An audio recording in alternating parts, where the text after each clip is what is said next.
Welcome. This video will touch on features of ICC's web labeling and Labelsync software, working in conjunction with Siegel Scientific's Bartender software that will streamline your company's GHS labeling and SDS management requirements.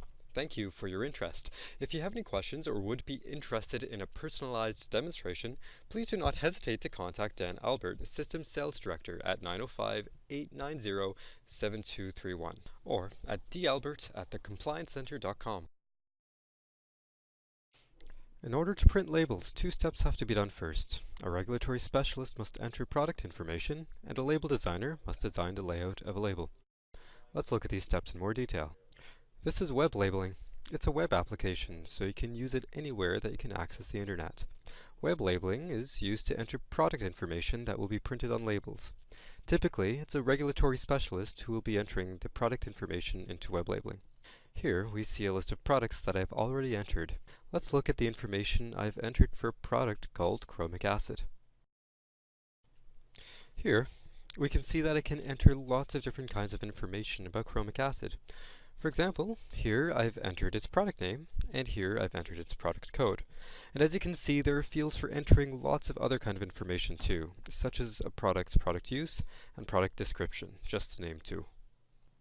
On a different tab, I have entered chromic acid's GHS information, including its GHS symbols, its signal words, some hazard statements, and some precautionary statements. On the shipping tab, I've entered its DOT shipping information, including its UN number, its shipping name, and its DOT hazard classes. Now that this information is entered, it can appear on a label. For example, here's one label for chromic acid. On this label, we can see its product name, GHS information, and shipping information. That is, this information on the label is coming from what we had entered into web labeling. But this isn't the only layout we can print on a label. For example, here's a label for chromic acid with a different layout, but of course with the same information that we had entered. It's not just GHS and shipping information that you can enter about a product. Lots of other information can be entered about a product too. For example, you can enter information about a product including its required personal protective equipment, HMIS color bar information, information about multiple packages that this product ships in, and for each package, its package size and weight information, any custom images that you want to print on the label for the product. For example, images about instructions for use or ISO certification, and much more. The second step required before you can print out labels is that a label designer must design the layout of the label.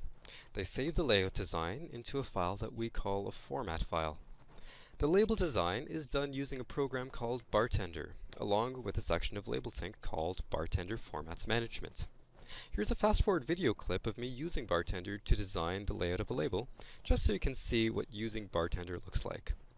After designing the label layout and saving it to a format file, the format can then be used to print out labels for any products entered into web labeling.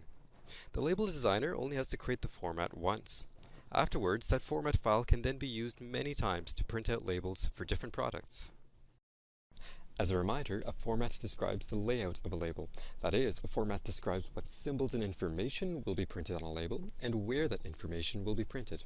With the format I've just created, for example, we see that labels printed using this format will have the product name printed at the top of the label and bolded, we'll have a horizontal row of GHS symbols, we'll have GHS text in English and French above and below the GHS symbols, and on the right side of the label, it will have DOT symbols and the DOT shipping description, and finally the product code encoded as a barcode underneath the shipping description.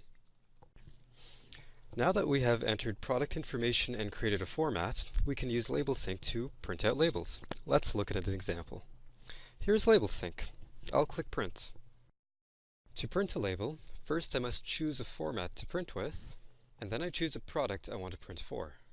I've chosen chromic acid. Here, we can see the preview of the format I selected, indicating what will print on this label and where. That is, that this format will print chromic acid's product name at the top, GHS information on the left, and DOT shipping information on the right. Now I'll click the Print button. Bartender opens up to allow me to print the label for chromic acid. From here, I can print the label right away, or instead, I can preview the results before printing. I'll click Preview. And there we go. This is what the label for chromic acid will look like when we print it with the format we chose.